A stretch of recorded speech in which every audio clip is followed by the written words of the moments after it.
Talk, strategi, wawasan, dan cerita inspiratif seputar dunia investasi. Dong. Oke, wih, semangat ya. Walaupun sore-sore, semangatnya masih pagi ya, Mas. Ya, semangatnya kudu harus pagi dong. Walaupun ntar malam beda cerita ya.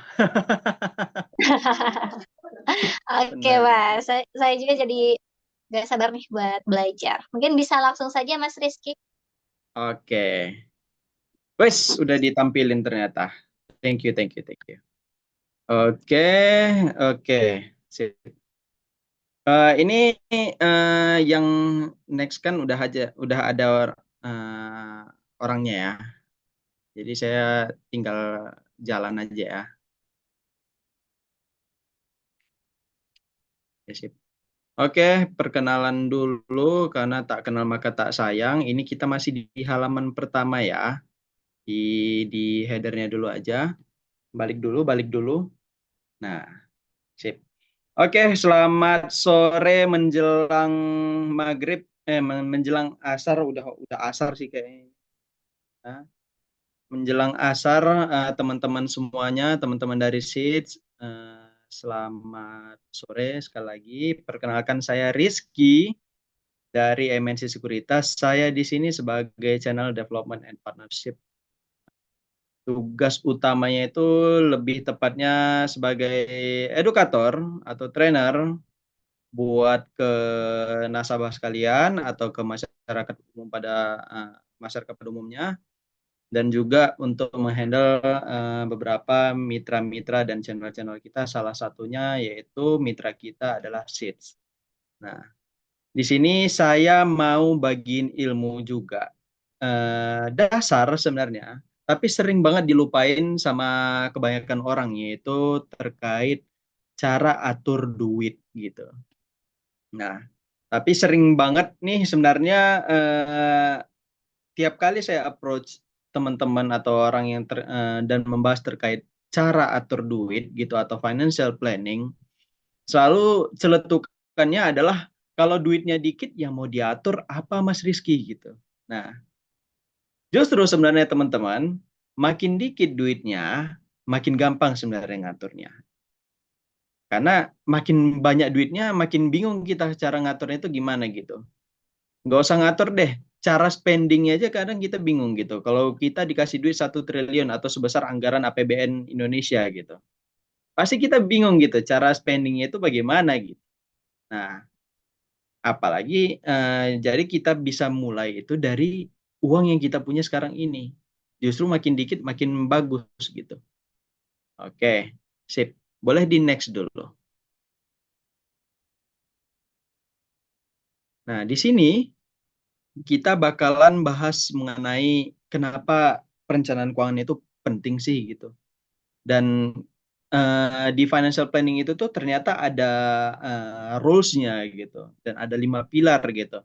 Dan juga kita bakal membahas terkait apa aja kebiasaan-kebiasaan yang bagus untuk mengelola keuangan kita gitu. Yang pasti bakalan saya bahas sesimpel mungkin gitu. Nah, dan juga kita bahas terkait hal yang jauh lebih penting lagi sebenarnya. Sebelum kita mulai investasi itu ada hal yang lebih penting lagi buat kita atur. Salah satunya adalah menyiapkan dana darurat dan kenapa dia penting gitu. Lalu kita bahas mengenai mana yang lebih penting gitu. Nabung atau kita invest gitu. Dan juga kita terkait studi case buat anggaran, kalau misal waktu yang mencukupi bakalan saya coba bahas ya. Oke, di next lagi. Oke. Nah, ini saya mau cerita sedikit terkait sebuah fakta. Nah, sebuah fakta bahwa ini saya yakin teman-teman yang hadir di Seeds Talk kali ini kebanyakan itu dari Gen Z, dari anak-anak muda atau mungkin yang sudah berumur tapi jiwanya masih jiwa-jiwa anak muda gitu. Nah, banyak yang terjerat yang namanya kasus pinjol, dan akhir-akhir ini sering banget kita dengar, dan baru-baru ini ada berita di Yogyakarta atau di Sleman kalau nggak salah ada yang ketangkap terkait pinjol gitu. Dan itu tuh bukan berita baru lagi, itu udah kayak berita berita lama banget terkait pinjol ini gitu. Walaupun kasus yang di Sleman kemarin ada kasus baru lagi gitu. Dan kasusnya seakan-akan tidak pernah berhenti gitu. Mulai dari pinjol buat nurutin gengsi gaya hidup kita gitu, atau mungkin buat judol ini lebih parah lagi gitu, atau mungkin bahkan yang paling sering saya temuin gitu, bahkan mulai dari Twitter, Instagram gitu, TikTok gitu tuh banyak banget yang melumrahkan kalau buat nonton konser itu tuh mending pakai pinjol aja gitu. Ini yang paling parah sih sebenarnya. Setelah judul pakai pinjol ya gitu. Dan juga ada hal lagi yang juga sama parahnya gitu. Buat trading tapi pakai pinjaman gitu. Pinjol gitu. Saya cerita ini yang legal ya. Kalau yang ilegal ini lebih parah lagi gitu. Nah, kalau kalau yang legal ini parah, gimana lagi yang ilegal gitu. Nah, ini trading untuk modalin untuk trading gitu. Apalagi tradingnya trading kripto gitu. Nggak ada yang mendang-mending kalau misalnya di pinjam-pinjam pinjol gini. Dan ada lagi itu kasus terkait 121 mahasiswa IPB itu terjerat pinjol dengan modus bisnis kerjasama online gitu. Nah, ini juga sama parahnya gitu. Dan semua kasus-kasus ini kebanyakan itu menjerat anak-anak muda. Anak-anak muda kisaran dari 19 sampai 34 tahun. Dan jumlahnya ini tidak sedikit, teman-teman. Jumlahnya tidak sedikit. Ada 60% pinjaman ini disalurkan kepada kita yang umur 19 sampai 34 tahun. Ini data dari OJK. Ya, ini data dari OJK. Oke. Dan banyak sebenarnya yang terjerat dan jumlahnya juga luar biasa banyak sekali, teman-teman. Ada 26 triliun. Ada 26 triliun di bulan April 2023. Saya pakai data yang muncul ini adalah data 2023 gitu. Apalagi mungkin tahun ini 2025 gitu. Who knows gitu. Sekitar 26 triliunan lah gitu. Selama April sampai Juni di 2023. 2025 silahkan dicek sendiri. Apakah nambah? Kalau misalnya nambah berarti kita makin makin makin makin parah untuk kondisi keuangan kita. Maka dari itu, saya sebenarnya di sini buat ngajarin lagi teman-teman. Lebih tepatnya buat sharing lagi ke teman-teman. Sebenarnya kita nggak perlu minjem, teman-teman. Yang jadi masalah di keuangan kita itu bukan karena uangnya dikit, tapi kita tidak bisa ngaturnya. Gitu. Bukan perkara uangnya dikit. Ya, uang dikit memang perkara juga sih sebenarnya. Tidak bisa memenuhi kebutuhan atau keinginan-keinginan kita yang makin banyak gitu. Tapi tidak dengan meminjam gitu, apalagi dengan pinjol gitu. Apalagi juga banyak juga sebenarnya selain pinjol itu banyak juga yang minjem ke temannya atau saudaranya gitu, tapi gitu ditagih malah lebih galak gitu. Nah, mungkin yang senyum-senyum ini kita memang webinar, cuman saya bisa tahu kalau beberapa dari teman-teman ini ada yang senyum-senyum gitu. Entah jadi si peminjam atau yang meminjamkan gitu. Nah, sebenarnya ada caranya itu tuh dimulai dari kita atur lagi duit kita.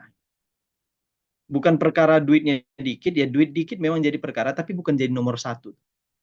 Justru yang nomor satu adalah terkait gimana cara kita ngaturnya. Oke.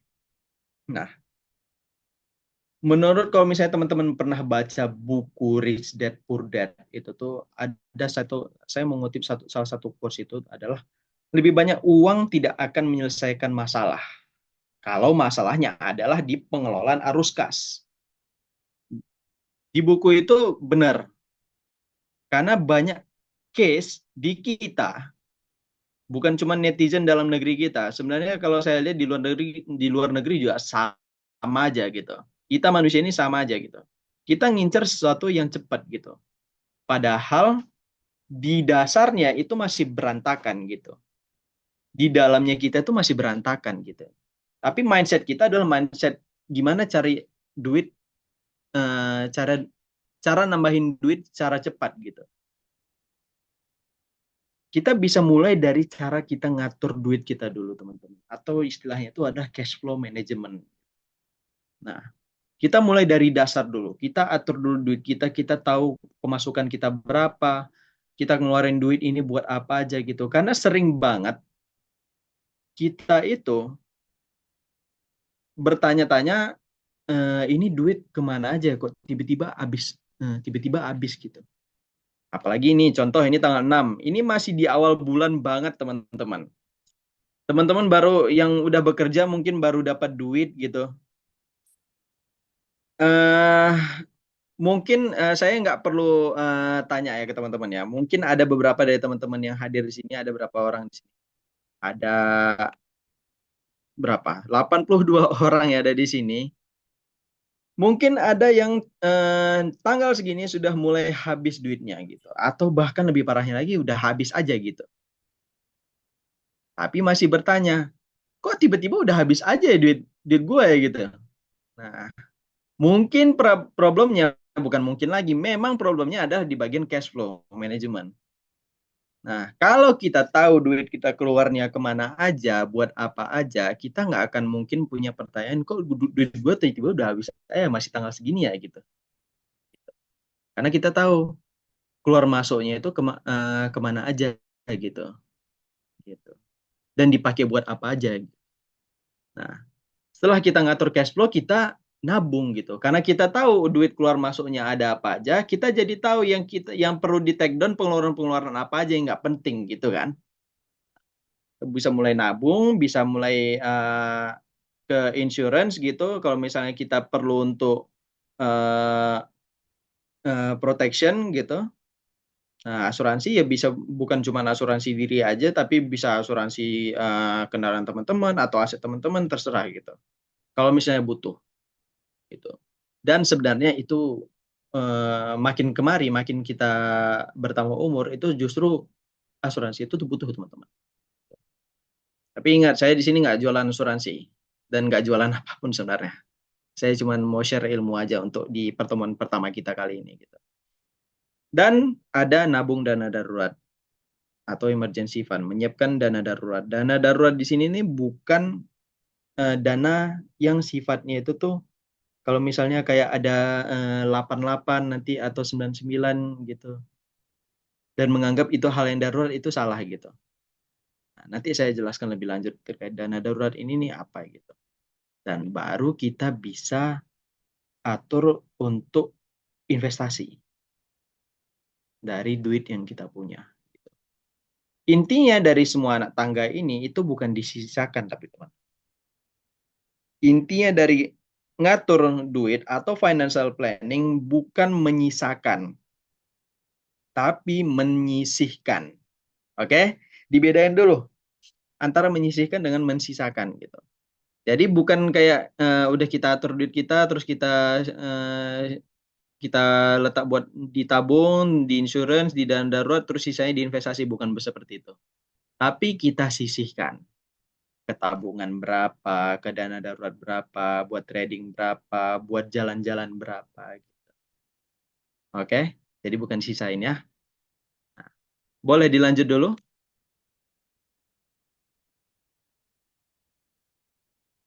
Dari tadi nggak dilanjut ya? Nah, ini tadi saya cerita di sini tadi ini. Lanjut lagi. Next. Oke. Kita ke pertanyaan pertama dulu ya teman-teman ya. Kenapa penting perencanaan keuangan itu? Nah, gini teman-teman.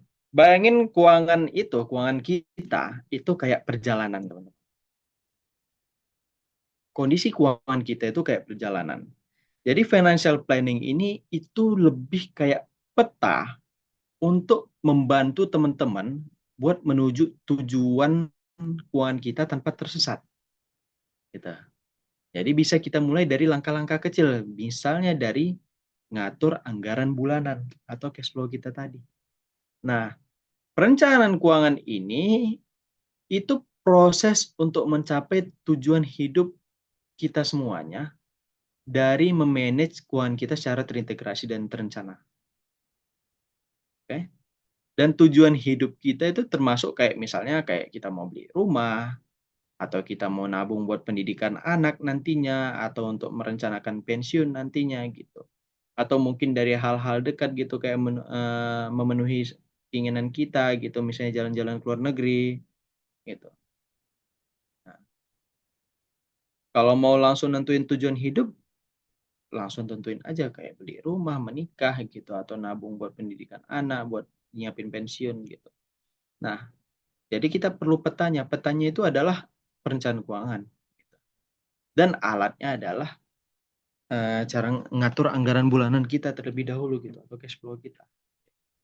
Nah, banyak dari kita, Gen Z ini, termasuk saya gitu, itu ngerasa belum perlu buat ngerancanain keuangan karena belum punya penghasilan besar. Ini tadi yang saya bilang di awal.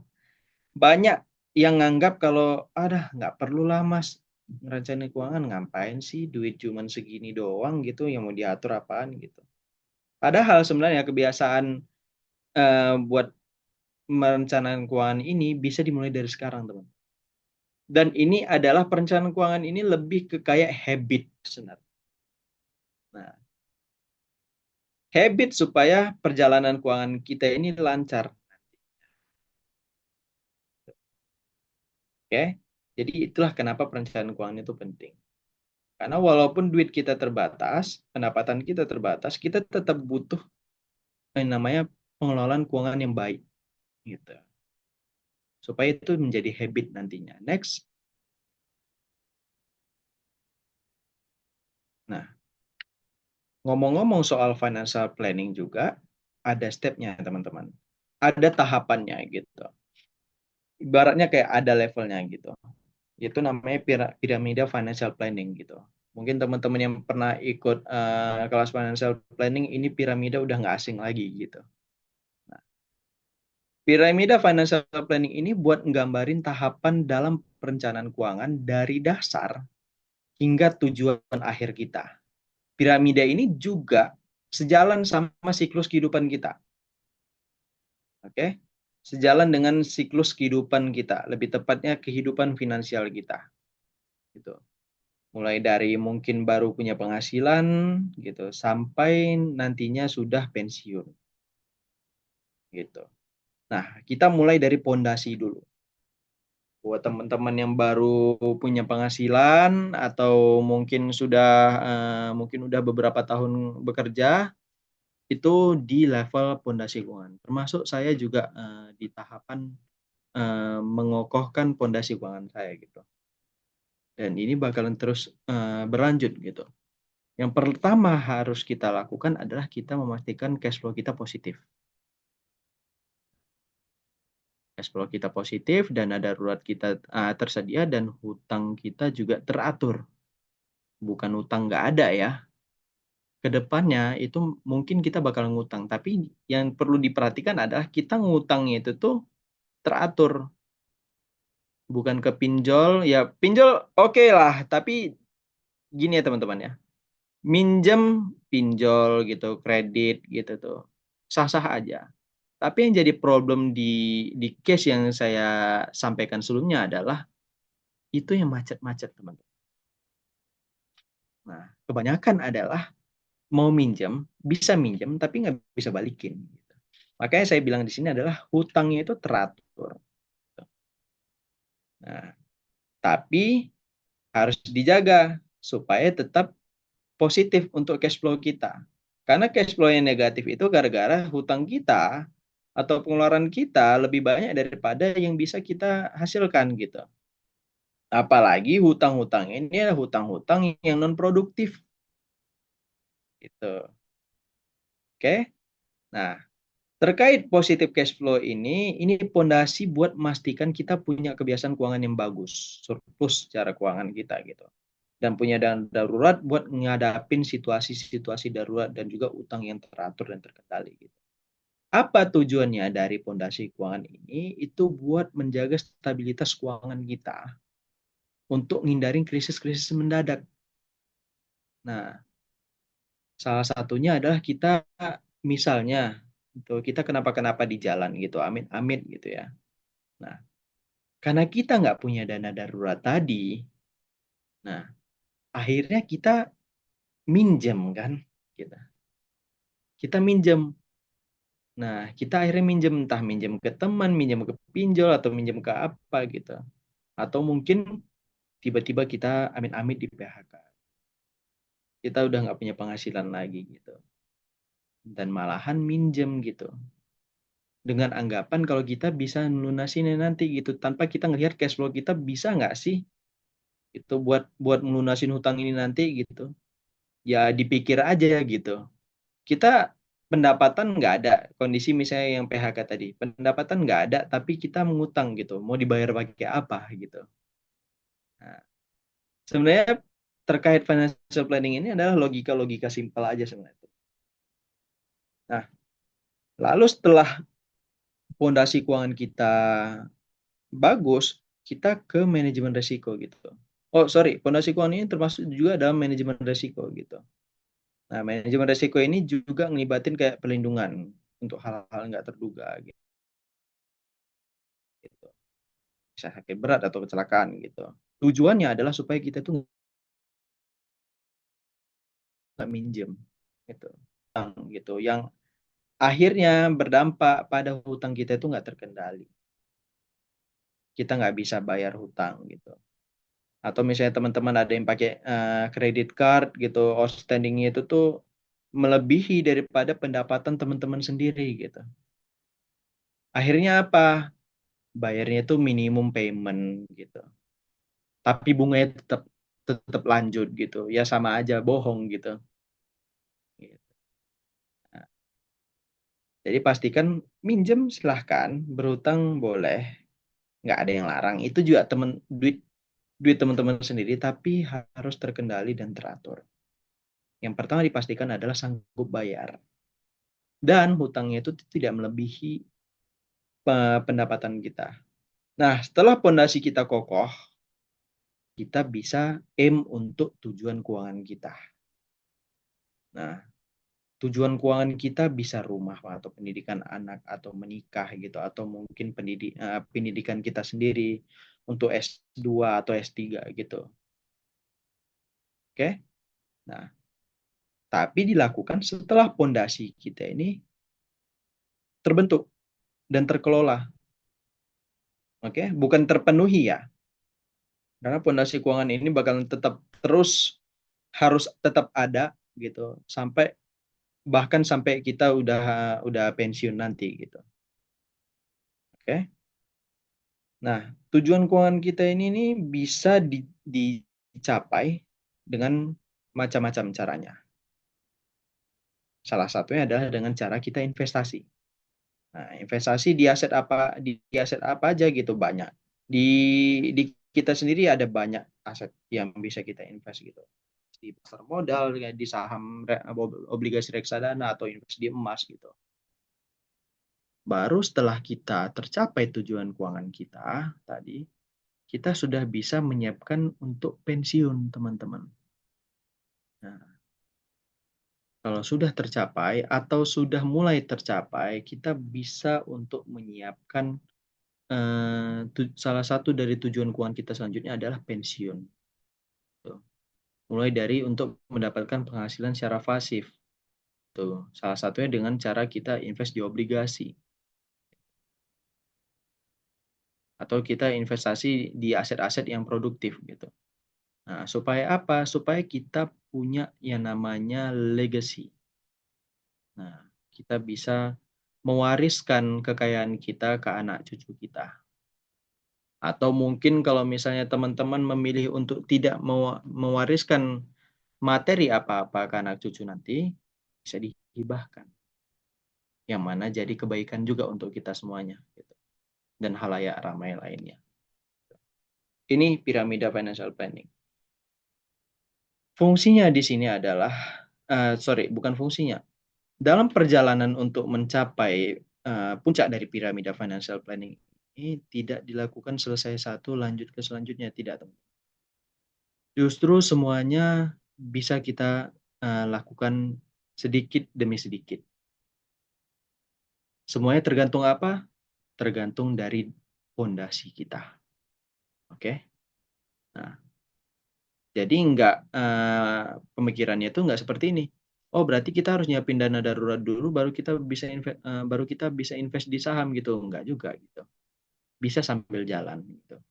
Apalagi untuk menyiapkan untuk kebutuhan pensiun kita, tujuan pensiun kita. Itu justru dimulai dari sekarang gitu. Karena untuk mendapatkan penghasilan pasif ini kita perlu namanya compound effect gitu. Nah, compound effect ini bisa didapatkan kalau misalnya kita udah invest dari lama, dari sekarang. Kita udah mulai mendapatkan penghasilan pasif itu dari sekarang gitu. Gitu teman-teman. Oke, boleh next? Oke. Boleh next?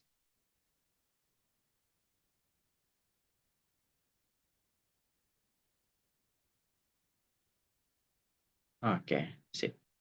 Nah, selain piramida financial planning tadi itu ada juga pilar utama financial planning.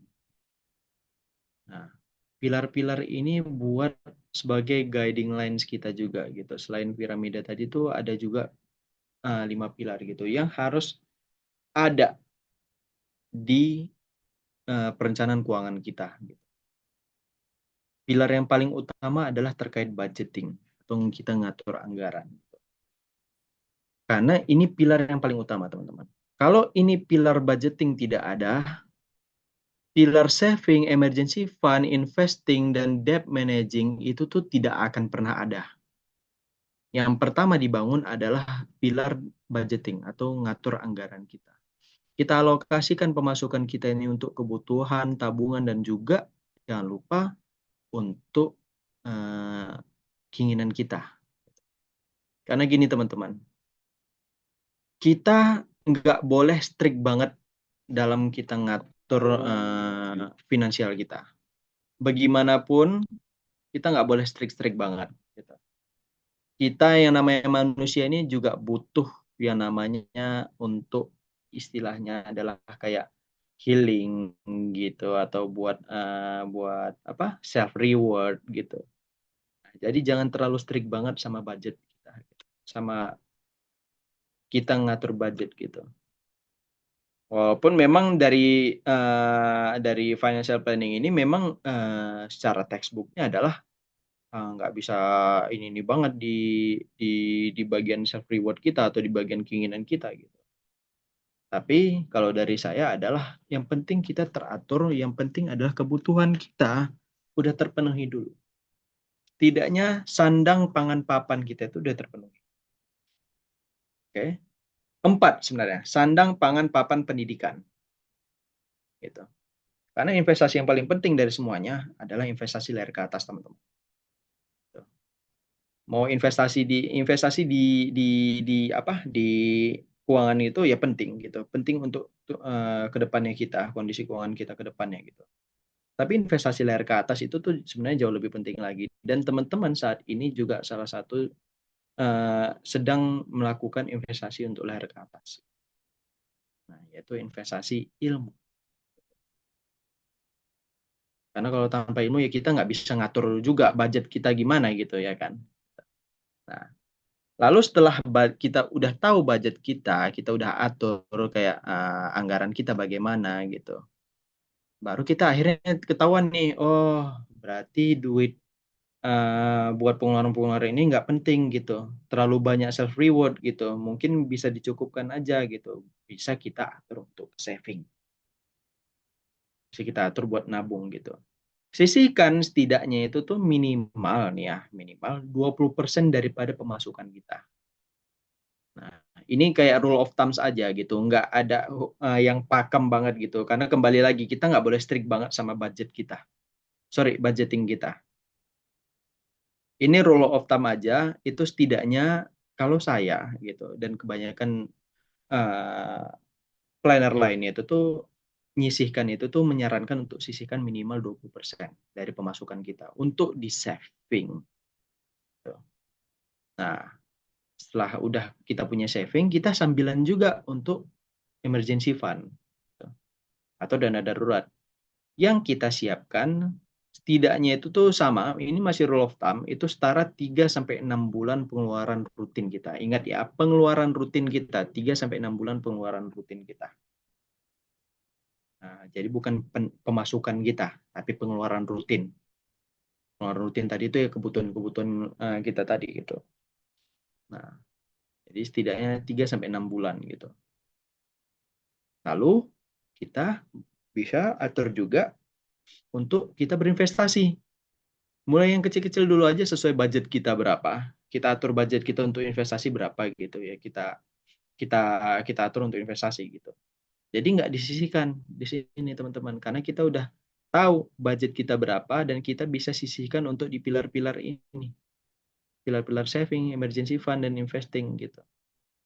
Nah, dan yang paling penting adalah jangan terlalu gede gitu. Sesuaiin aja gitu. Karena soalnya saya pernah ada nasabah saya itu yang dia datang ke saya masih mahasiswa, walaupun ya mahasiswa dari kampus elit gitu. Dia punya duit itu sekitar 2M dan dia all in di saham. Nah, dia all in di saham gitu. Nah, apakah dia rugi? Tentu saja ada ruginya gitu. Karena kalau tidak rugi tidak mungkin datang ke saya gitu. Nah, kalau nggak rugi nggak mungkin datang ke saya gitu. Kalau untung pasti diam gitu. Nah, karena rugi dan rugi ini lumayan banyak gitu, hampir setengahnya sekitar 1M lebih gitu datang ke saya gitu. Dan bilang kalau itu adalah seluruh kekayaan dia, 2M itu yang dikasih sama orang tuanya gitu. Nah, jadi dia melupakan yang namanya budgeting tadi. Karena langsung lompat ke investing, lebih tepatnya trading gitu. Nah, padahal yang paling penting kita atur dulu budgetnya untuk saving berapa, kita atur dana darurat berapa, baru kita sisihkan untuk kita investasi atau untuk trading gitu. Nah, lalu yang terakhir adalah mengelola hutang gitu. Karena gini teman-teman, kalau kita udah mantap di 4 pilar ini, percayalah sama saya, kita bakalan sebisa mungkin untuk meminimalisir hutang. Karena kalau udah mantap keempat pilar ini, percaya sama saya, kita bakalan sebisa mungkin untuk meminimalisir hutang. Dan kalau sekarang kita punya hutang, kita bakalan sebisa mungkin untuk menyelesaikan hutang-hutang kita tadi sebelum kita ke pilar investing. Karena kita selesaikan dulu hutang kita. Kalau misalnya kita punya hutang yang lebih besar daripada pemasukan kita, kita selesaikan dulu hutang-hutang kita, baru kita sisihkan untuk investing. Gitu, teman-teman. Jadi kita bisa fokus di satu pilar, yaitu di pilar budgeting dulu. Dan kita biasakan untuk kita budgeting. Nah, baru kita bisa fokus ke 4 pilar yang lainnya. Gitu. Oke, di next. Nah, ini terkait budgeting, teman-teman. Terkait budgeting itu nggak perlu yang ribet-ribet gitu segala macam gitu. Toolsnya juga banyak. Teman-teman bisa download di Play Store atau di App Store aplikasi-aplikasi buat budgeting itu tuh tinggal searching aja gitu. Nah, caranya adalah kita ketahui dulu kita punya kebutuhan apa aja. Kebutuhan manusia itu tuh ya sandang pangan papan tadi itu. Dan kita ketahui juga kita selama ini untuk kebutuhan itu tuh berapa aja kita kena duitnya. Jadi kita tahu dulu dari duit kita. Nah, ini masih rule of thumb sebenarnya teman-teman. Rule of thumb ini sama kayak formasi bola gitu. Nah, kita bisa pakai formasi 4-3-3 atau 5-3-2 tergantung. Kita mau yang defensif atau yang semi agresif gitu. Atau agak attacking mainnya gitu, ngatur budgetnya gitu. Nah, Kalau kita udah tahu dari kebutuhan kita, jadi kita udah tahu dari segi keinginan kita. Setelah kita tahu dari kebutuhan kita, kalau kita punya hutang dan ternyata hutang ini hampir lebih dari 50% daripada pemasukan kita, kita bisa set untuk di bagian kewajiban kita. Gitu. Nah, jadi kita ketahui dulu untuk kebutuhan dan kewajiban kita, baru kita atur untuk budget untuk keinginan kita. Bisa kita atur 50% kebutuhan untuk kebutuhan kita dan 30% untuk keinginan kita, dan sisa terus 20% dari pemasukan kita kita alihkan untuk melunasi kewajiban-kewajiban kita. Nah, oke. Nah, atau kita bisa agak lebih ngurangin dari kebutuhan gitu. Kalau misalnya kita punya hutang yang cukup banyak gitu, nah mungkin kita bisa tambahin 10% lagi di bagian kewajiban gitu. Nah, dan perlu diperhatikan untuk di bagian keinginan tetap gitu. Tapi ini tetap perlu diperhatikan teman-teman, ini hanya rule of thumb. Nah, tapi versi simpelnya adalah kita bisa atur 4-3-3 atau 5-3-2. 50% kebutuhan, 30% untuk keinginan kita, dan 20% untuk kewajiban. Simpel gitu aja. Nggak perlu kita kayak ngatur kayak laporan raca keuangan perusahaan gitu tuh nggak perlu gitu. Ini untuk personal budgeting aja cukup sesimpel ini aja gitu. Misalnya teman-teman punya pemasukan 5 juta per bulannya gitu. Jadi kita atur aja 50% untuk kebutuhan kita, 30% untuk keinginan, dan 20% untuk keinginan-keinginan kita. Oke? Nah, tapi kadang dari budgeting ini kita juga jadi ketahuan gitu. Oh, ternyata biaya ngekos gua mahal. Bisa 2 juta gitu, padahal pemasukan gua cuma 5 juta gitu. Nah, mungkin bisa kita pertimbangkan untuk entah pindah kosan gitu, atau mungkin kita kalau misalnya udah PW sama kosan yang sekarang, kita bisa lihat lagi di bagian budget yang lainnya gitu. Mungkin budget buat makan mungkin agak dikurangin lah gitu. Mungkin selama ini makannya tiap hari hampir di kafe gitu. Nah, mungkin kita bisa ambil alternatif lainnya gitu. Kita mainnya di bagian situ aja teman-teman, di bagian budgeting gitu. Tapi ingat adalah jangan terlalu strict banget gitu. Kita yang namanya manusia, kita tetap butuh yang namanya buat menyenangkan diri kita gitu. Oke? Itu untuk budgeting. Jadi simple aja. Kita pakai 5-3-2 atau 4-3-3 terserah. Ini hanya rule of thumb, tinggal kita atur dari budget kita bagaimana. Oke, next. Nah, setelah kita tahu budget kita bisa ke cash flow. Ngatur cash flow kita. Gitu. Nah, cash flow management ini apa sih sebenarnya gitu? Cash flow management ini cara buat mengelola uang masuk dan uang keluar kita. Supaya tetap sehat dan terkontrol, dan tidak ada lagi pertanyaan kok tiba-tiba duit gue udah habis aja ya gitu. Padahal masih tanggal segini. Itu poin dari ngatur uang masuk uang keluar atau cash flow management gitu.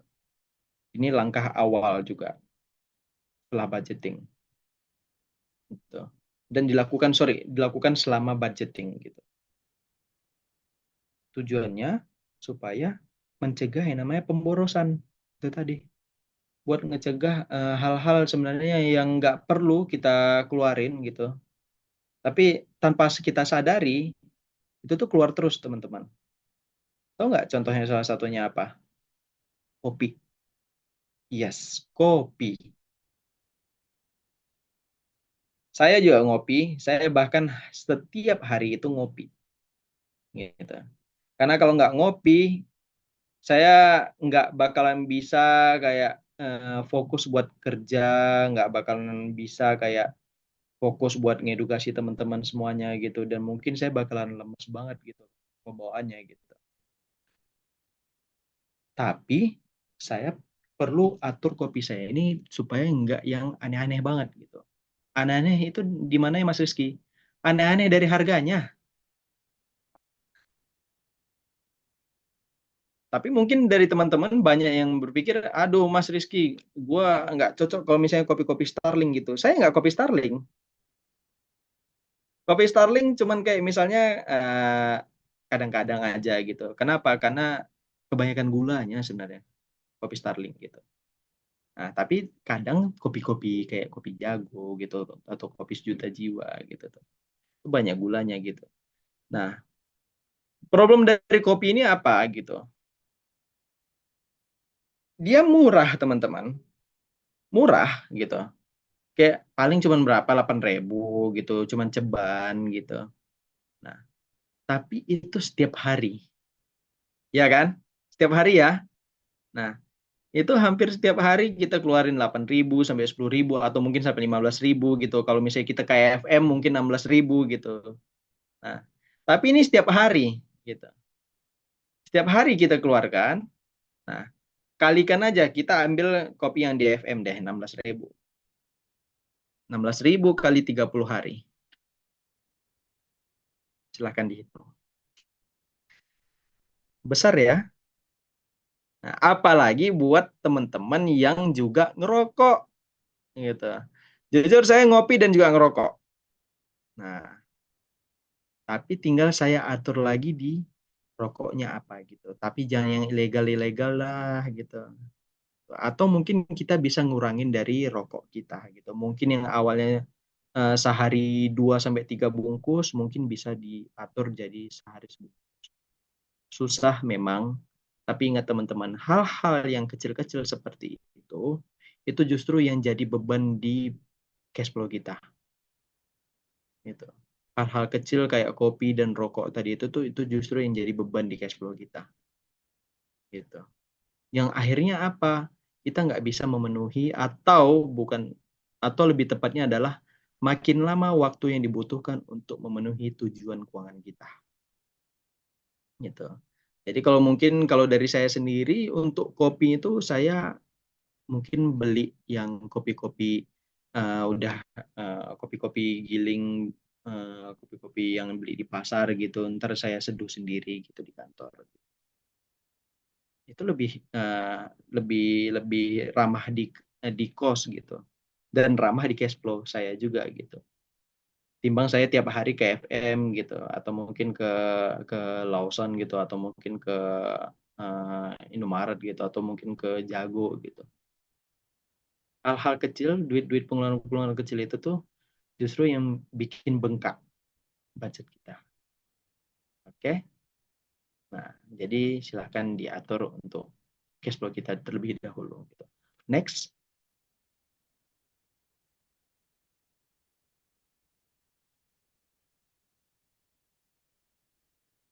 caranya itu tuh gampang ya teman-teman yang penting kita catat semua uang masuk dan uang keluar kita dan juga buat nyatatnya juga udah banyak kok aplikasinya gitu tinggal teman-teman cari aja yang sesuai gitu di App Store atau di Play Store gitu banyak aplikasinya gitu tinggal kita terapin aja rumus 433 sama 533 532 tadi nah yang penting kita ingat juga gitu pengeluaran ini juga ada dua macam teman-teman ada pengeluaran yang tetap dan ada pengeluaran yang variabel gitu. Pengeluaran-pengeluaran tetap ini contoh kayak sewa sewa kos gitu atau mungkin tagihan listrik gitu. Tagihan listrik air gitu atau sewa sewa apartemen buat teman-teman yang tinggal di apartemen kayak saya juga gitu. Nah, atau mungkin masih ngontrak rumahnya gitu, sewa kontrakan gitu. Pokoknya pengeluaran ini sifatnya tetap dan nggak bakal berubah tiap bulannya gitu. Dan juga ada pengeluaran-pengeluaran yang variabel gitu kayak kan di luar kantor gitu atau mungkin makan di luar kampus gitu atau belanja-belanja yang lain gitu. Nah, jadi itu dipisah ya untuk pengeluarannya gitu. Supaya kita bisa evaluate di akhir bulan nanti gitu. Untuk dari segi cash flow kita bagaimana gitu. dan apa yang perlu kita kendalikan di bulan berikutnya. Jadi cash flow ini awalnya itu teman-teman kayak mager banget memang, tapi makin sering kita lakukan, kita jadi makin bisa bijak dari uang kita sendiri gitu. Khususnya buat teman-teman yang udah punya penghasilan sendiri, memang itu duit teman-teman semuanya. Saya ngoceh terkait financial planning di sini memang ujung-ujungnya kembali kalau itu kan duit duit duit gua gitu. Gitu. Terserah gua dong ngaturnya gimana gitu. Memang iya betul gitu. Tapi ingatlah teman-teman, eh itu jerih payah kita semuanya. Duit yang kita dapatkan itu jerih payah kita, keringat kita, air mata kita gitu. Jadi kalau misalnya kita tidak bijak ngatur hasil jerih payah kita itu, ya bisa dibilang jadi sia-sia. Nah, jadi diatur sebaik mungkin untuk hasil jerih payah kita tadi. Oke? Dan hindari juga yang ini paling penting. Jangan sampai dia defisit dari segi income kita. Oke? Nah, lanjut next.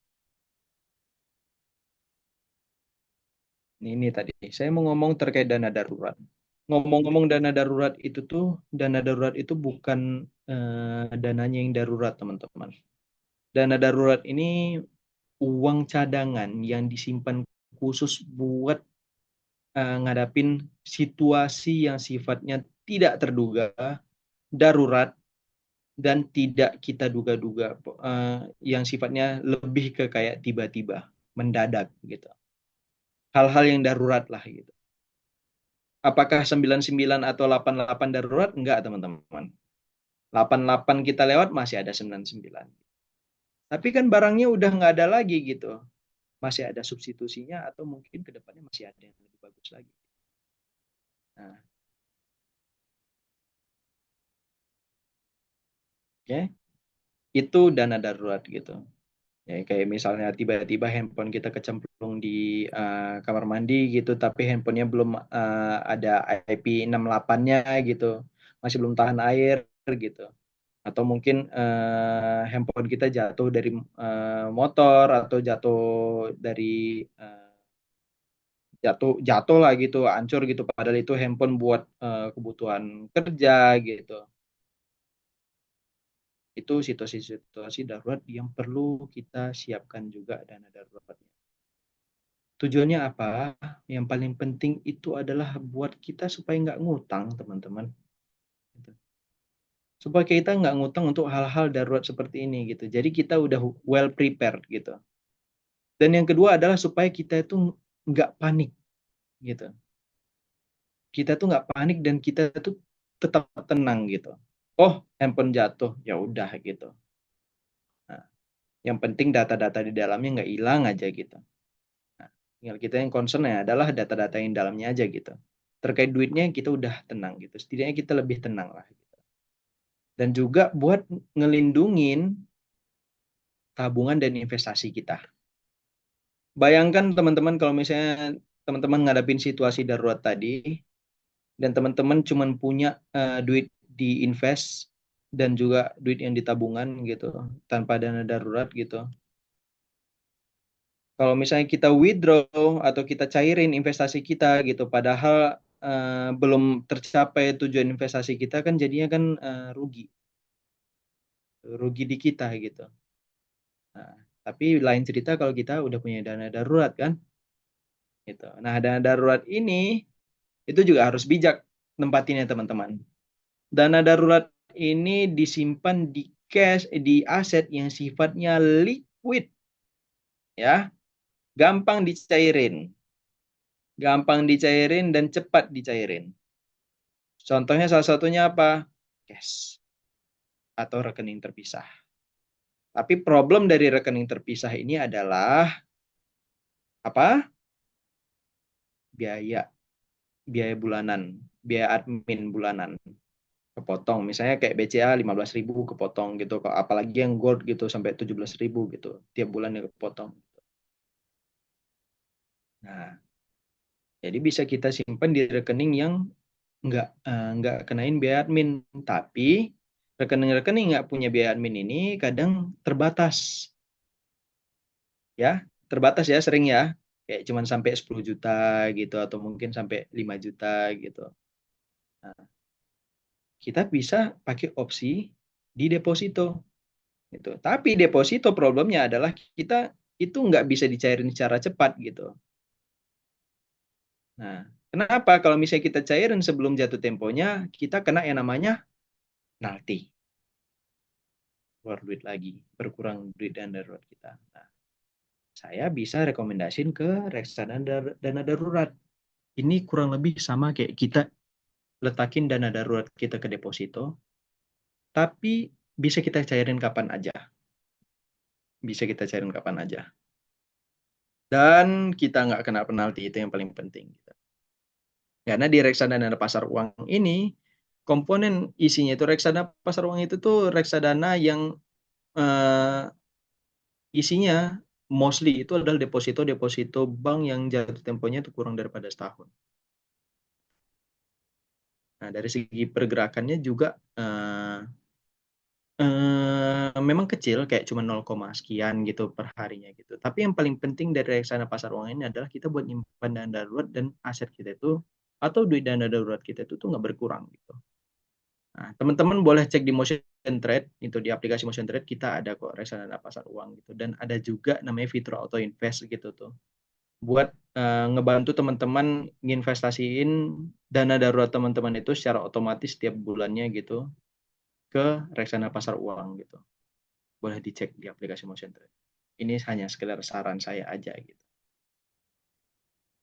Jadi bisa membantu teman-teman buat nyiapin dana darurat juga. Jadi nggak kelupaan lagi gitu. Berapa jumlah idealnya untuk nyiapin dana darurat? Karena nggak mungkin kita terus-terusan gitu ngumpulin dana darurat, ya kan? Kita bisa pakai rule of thumb ini juga, teman-teman. Idealnya buat kita yang single, yang belum menikah, itu 3 atau sampai 6 kali pengeluaran. Pengeluaran rutin ya. Ingat, 3 atau sampai 6 kali pengeluaran rutin. Tapi kalau yang udah menikah, jadi 9 kali pengeluaran rutin. Tapi diingat ya, 9 kali pengeluaran rutin ini adalah per kepala, bukan berdua, per kepala. Oke? Jadi suami 9 kali pengeluaran, istri juga 9 kali pengeluaran rutin. Kalau misalnya istri nggak bekerja, ya ditanggung sama si suami untuk dana daruratnya, ya kan? Jadi 18 kali gitu. Nah, kalau udah punya anak, itu 12 kali pengeluaran rutin per kepala kecuali anak. Ya, kalau sudah menikah dan punya anak, itu 12 kali pengeluaran rutin sekecuali anak. Per kepala kecuali anak. Itu jumlah idealnya. Nah, tapi kita bisa mulai dari yang kecil-kecil dulu. Yang penting daripada kita ngumpulin dana darurat ini adalah kita konsisten, teman-teman. Kita sisihkan barang 10.000 atau 50.000 tiap harinya atau tiap minggunya gitu untuk menyiapkan dana darurat kita ini tadi gitu. Dan dana darurat ini memang nampaknya besar sekali, tapi kita bisa manfaatkan kayak uang tambahan kayak bonus THR gitu. Boleh di next dulu, sorry.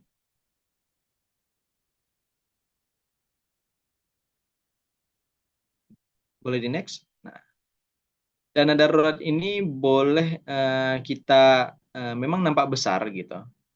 6 kali pengeluaran kita, 9 kali pengeluaran gitu, 12 kali pengeluaran per kepala gitu. Tapi kita bisa mungkin agak lebih di boosting jadi dari uang tambahan, misalnya kayak THR atau bonus dari kantor gitu kalau ada gitu. Atau kalau misalnya kita punya kerja sampingan gitu. Nah, jadi kita bisa lebih cepat untuk mengumpulkan dana daruratnya. Dan ingat, ini dana darurat hanya dipakai untuk kejadian-kejadian darurat. Oke? Apakah di PHK juga kejadian darurat? Iya. Kalau misalnya teman-teman di PHK gitu, makanya itu idealnya itu adalah 6 kali pengeluaran gitu. Jadi setidaknya kalau misalnya kita amit-amit di PHK, kita masih bisa hidup sampai setidaknya 6 bulan ke depan. Sambil kita mencari sumber pemasukan dari tempat lainnya. Gitu ya teman-teman ya. Nah, dan juga jangan lupa untuk ditarget waktunya. Kita target aja waktunya gitu. Misalnya kita ngumpulin sampai 6 kali pengeluaran gitu dalam waktu 1,5 tahun ini gitu. Mulai dari bulan ini gitu, atau mungkin mulai dari bulan depan gitu. Tinggal kita atur aja sesuai dengan budget kita gitu. Sesuai yang sudah kita budgetin tadi. Nah, tapi ini juga saya ulangi lagi, banyak juga yang ngelakuin hal-hal yang salah sebenarnya dalam mengumpulkan dana darurat atau dalam menyiapkan dana darurat. Yang pertama adalah menganggap kalau dana darurat, boleh di next?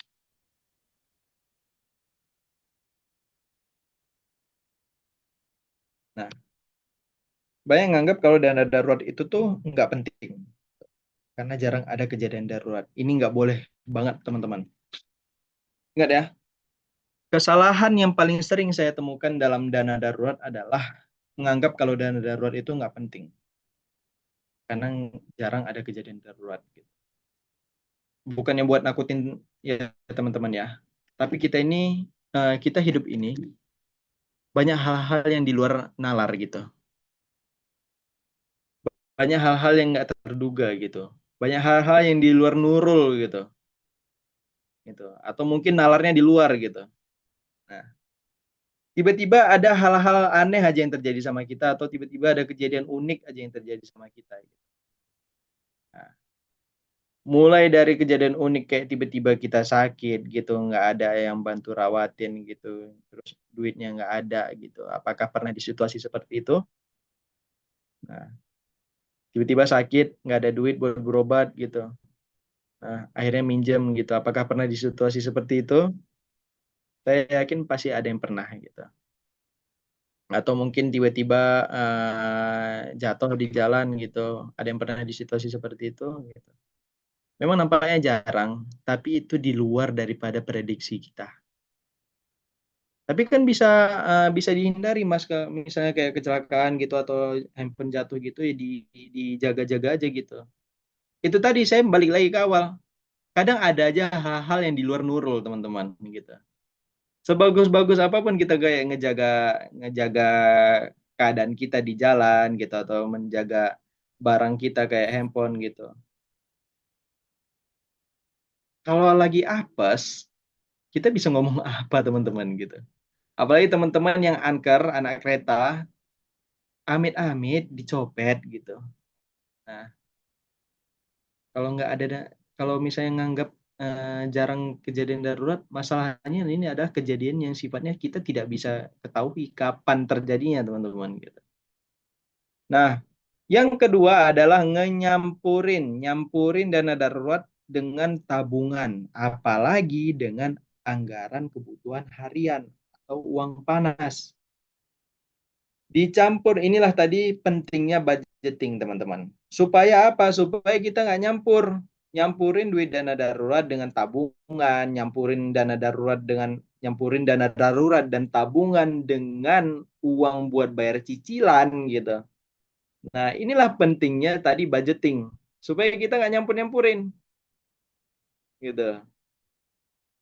Jadi udah ada cost-nya gitu, udah ada posnya gitu, udah ada duitnya buat bayar utang segini, buat dana darurat segini, buat ditabung segini, buat invest segini gitu. Jadi nggak dicampur lagi gitu. Nah, karena kalau kita misalnya letakin di dana darurat semua, nggak akan kecapai itu target dana darurat kita tadi teman-teman gitu. Nggak akan kecapai.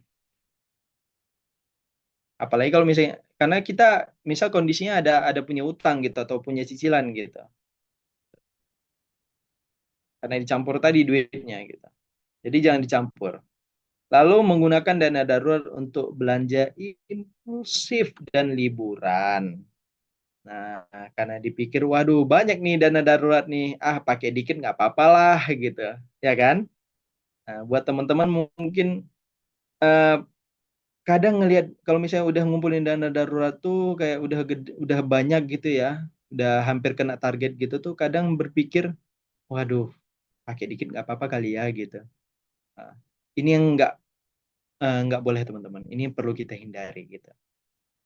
Karena dikit-dikit lama-lama jadi apa? Nah, jadi nombok, bukan jadi bukit lagi, jadi nombok gitu.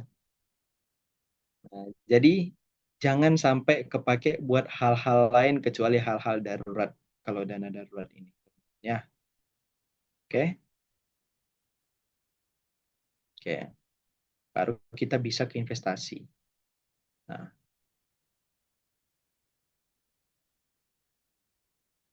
investasi di sini, ini saya nggak perlu jelaskan banyak panjang lebar lah ya terkait investasi gitu. Investasi ini ya kita ngelola aset kita atau harta kita gitu supaya bisa ngasih imbal hasil buat kita di kemudian hari nanti gitu. Nah, tujuannya ya tergantung dari teman-teman semua gitu. Tujuan hidup atau tujuan jangka panjangnya ada apa aja gitu. Nah, yang paling sering adalah buat nyiapin dana pensiun. Bisa kita bisa investasi di mana aja gitu, banyak tempat gitu. Boleh di nextin dulu, sorry, saya suka lupa nih buat next gitu.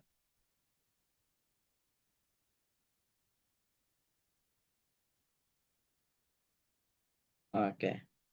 Nah, kita investasi ini banyak tempat teman-teman. Bisa di deposito atau reksadana pasar uang, ini paling sering buat nyiapin untuk dana darurat itu kemari ke deposito atau reksadana pasar uang. Bisa pasar modal, ini salah satu tujuan investasi juga gitu. Bisa ke saham, obligasi atau reksadana saham gitu. Atau ke aset real kayak emas, properti gitu. Nah, banyak untuk pilihan instrumen investasinya gitu. Tinggal kita sesuaikan dengan profil risiko kita dan tujuan keuangan kita itu apa dan bagaimana. Dan mau kapan kita bisa wujudin ya. Oke? Nah, yang paling penting adalah investasi ini perjalanan. Jadi bukan berlari ya, teman-teman. Investasi ini nih perjalanan. Bukan berlari, bukan lomba lari. Nah, kita bisa mulai dengan apa yang kita punya dan berapa yang kita punya dulu. Nah, dan biarkan waktu bekerja untuk imbal hasil kita. Nah, tujuan dari investasi ini adalah utamanya itu untuk melawan inflasi.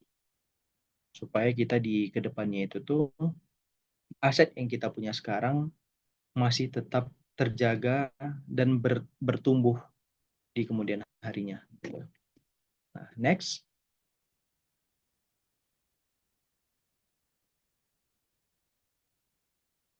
Oke. Nah, saya ngomong strategi investasi. Strategi investasi itu tadi saya ada nyinggung terkait sesuaikan dengan profil risiko ya. Kita bisa atur cara kita berinvestasi itu sesuaikan dengan pertama adalah duit kita. Nah, waktu yang kita butuhkan untuk mewujudkan target investasi kita atau target keuangan kita dan juga toleransi risiko kita. Nah, kita sesuaikan dengan toleransi risiko kita, waktu dan juga berapa duit yang kita punya gitu. Nah, kalau misalnya kita dari segi toleransi risiko itu tidak termasuk yang kayak overthinkingan gitu.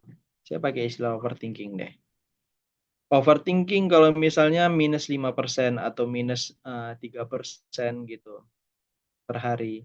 Mungkin teman-teman termasuk yang konservatif gitu. Jadi bisa pertimbangkan untuk investasinya itu lebih banyakkan itu tuh di aset-aset yang konservatif kayak reksadana pasar uang, deposito atau emas gitu. Nah, kalau misalnya teman-teman masih so-so untuk 5 sampai 10% gitu, tapi nggak bisa lebih daripada itu, mungkin teman-teman termasuk yang moderat gitu. Jadi bisa lebih ditambah di eh, aset untuk invest di aset-aset kayak reksadana obligasi atau reksadana pendapat tetap dan reksadana saham gitu. Tapi dengan catatan saham-saham yang defensif gitu, atau saham-saham yang punya kapitalisasi pasar yang gede gitu. Bukan saham-saham yang aneh-aneh ya, apalagi saham-saham gorengan, sorry. Nah, kalau teman-teman yang agresif, yang aduh rugi 10% mah biasa gitu. I've been worse gitu. Oke, berarti teman-teman mungkin termasuk yang agresif gitu. Nah, bisa lebih banyak kan untuk investasinya itu tuh di saham gitu.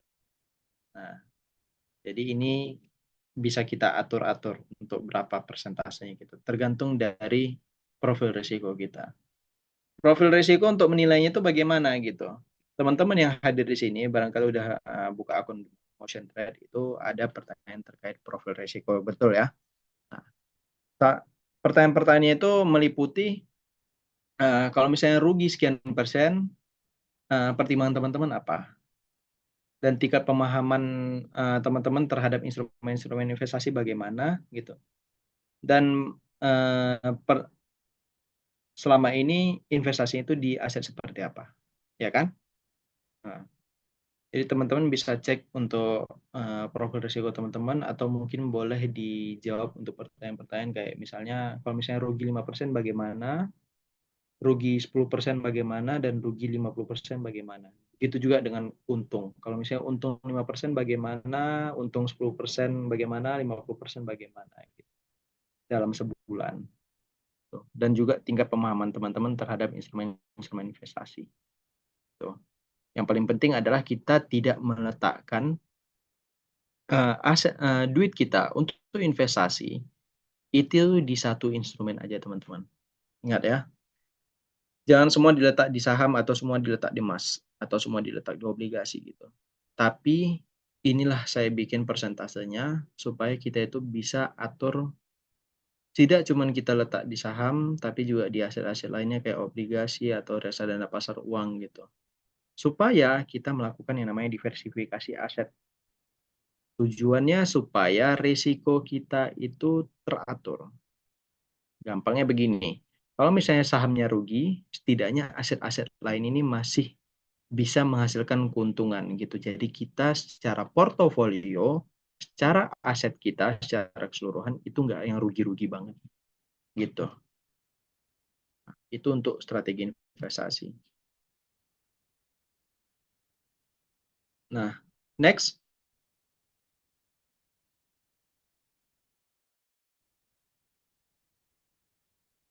Ya, betul di situ. Nah, untuk alokasi modalnya bagaimana? Nah, untuk strategi investasi, kalau misalnya teman-teman termasuk yang defensif, itu bisa atur 50-50.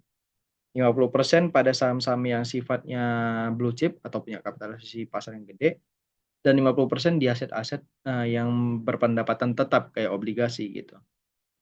Nah, kalau misalnya teman-teman yang cukup agresif gitu, itu setidaknya 25 sampai maksimum 75% di aset-aset saham gitu.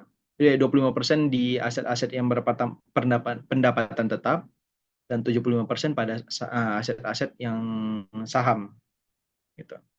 Dan yang paling penting adalah beli pada saat harga pasarnya itu tengah turun gitu. Dan jual pada saat harganya itu naik. Oke? Mungkin udah jam segini saya agak skip aja ya. Yuk. Ini manajemen hutang. Kalau misalnya teman-teman punya utang gitu, yang paling penting dari manajemen hutang adalah diselesaikan. Dan kurangin hutang-hutang yang sifatnya konsumtif. Nah, next. Nah, yang paling penting lagi adalah dari semua tadi itu adalah kita monitoring. Kita evaluasi dan kita sesuaikan lagi. Bagaimana dari budgeting kita, bagaimana dari investasi-investasi kita. Apakah sudah benar, apakah sudah sesuai jalannya. Yang paling penting dari financial planning adalah teman-teman semuanya adalah konsisten. Jangan bulan ini kita ngelakuin budgeting, bulan depan enggak gitu, 2 bulan kemudian masih enggak gitu, baru lakuin financial planning lagi gitu. Jangan. Yang penting adalah kita konsisten supaya kita bisa monitoring dan kita evaluasi dari uang kita bagaimana gitu. Karena sesuai yang saya sampaikan tadi, uang kita yang atur, tapi perlu diingat uang kita ini adalah uang hasil jerih payah kita. Tuh, jadi hargai hasil usaha kita sendiri. Oke, next. Oke, udah sampai situ aja. Nah, buat teman-teman, barangkali ada yang mau ditanyakan setelah acara. Ini kalau saya lihat di chat ini banyak sekali pertanyaannya gitu. Tapi nggak tahu nih Mbak Ora, kita ada waktu apa enggak gitu. Tapi kalau misalnya nggak sempat kejawab sama saya, boleh di-save WA saya yang ada di sini. Tuh. Nah, boleh ditanyakan ke saya by WA. Nah, oke, thank you. Saya balikin ke Mbak Ora.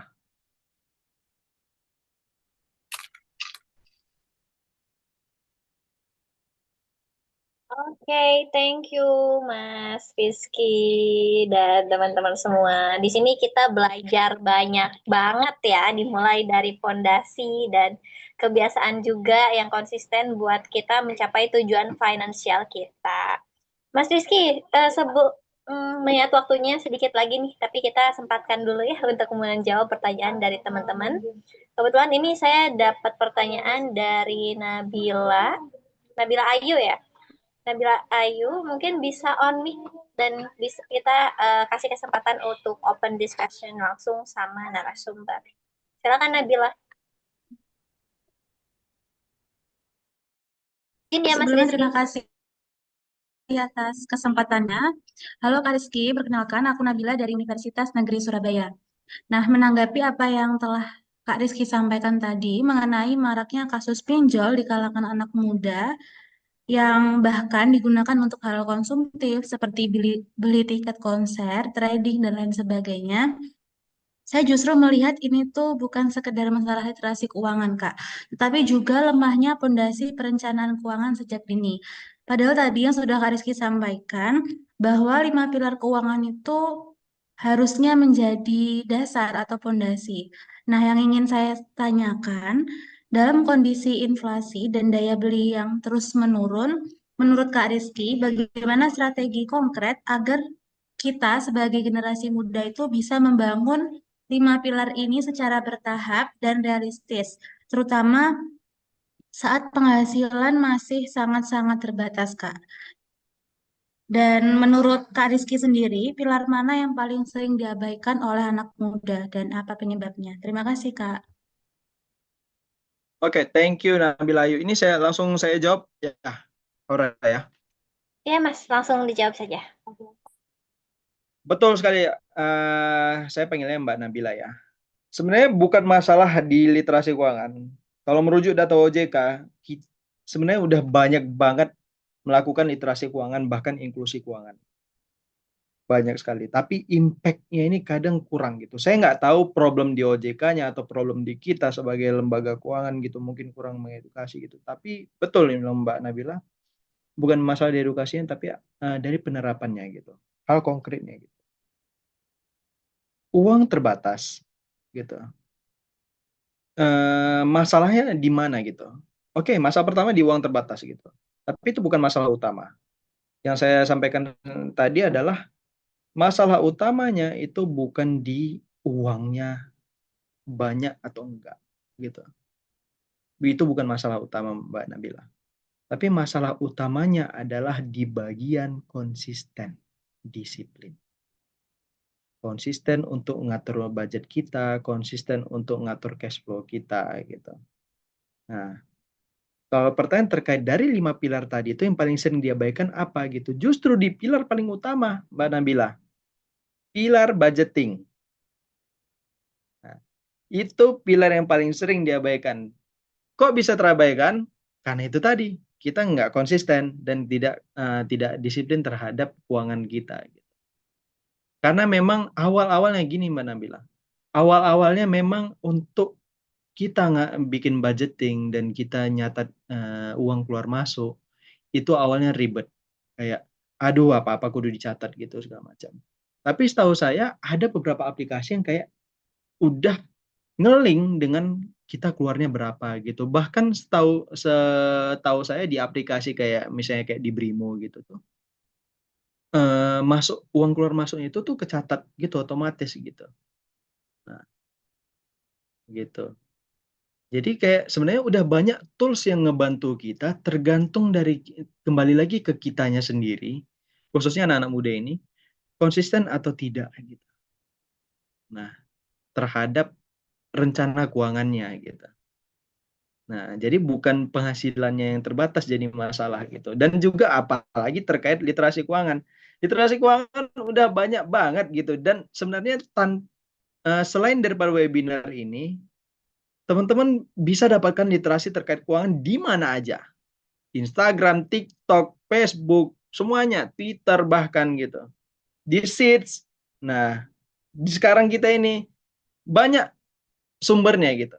Jadi itu bukan jadi problem. Kondisi keuangan memang problem, tapi bukan jadi problem utama, tapi terkait konsistensi kita dalam merencanakan keuangan. Gitu.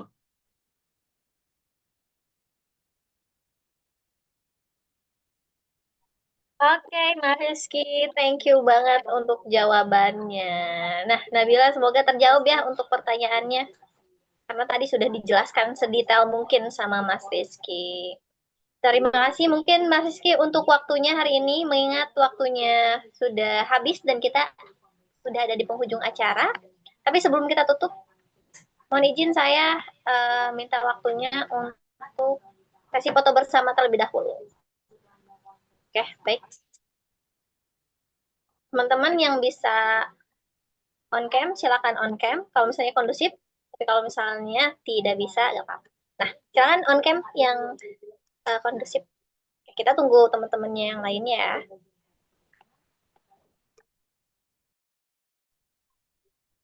Operator mungkin boleh dibantu untuk sesinya banner yang ada foto narasumber.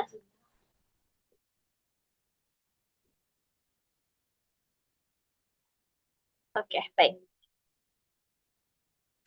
Karin boleh tolong dibantu dipimpin sesi dokumentasinya?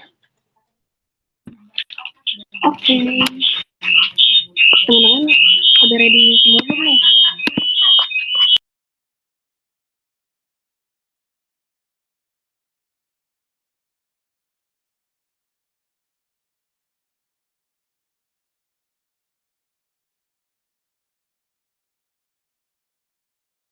Oke, baik. Karena Mbak Arinnya sedang tidak bisa ya, jadi saya akan... Oke, baik.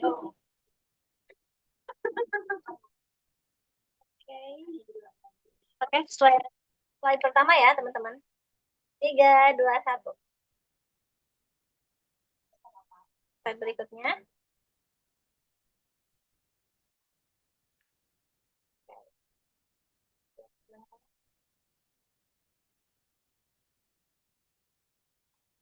Oke, baik.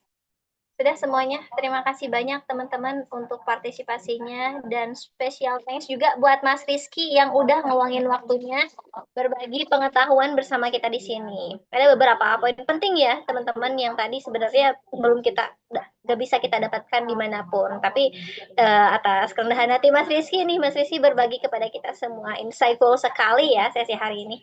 Thank you Mas Rizky untuk kesempatannya.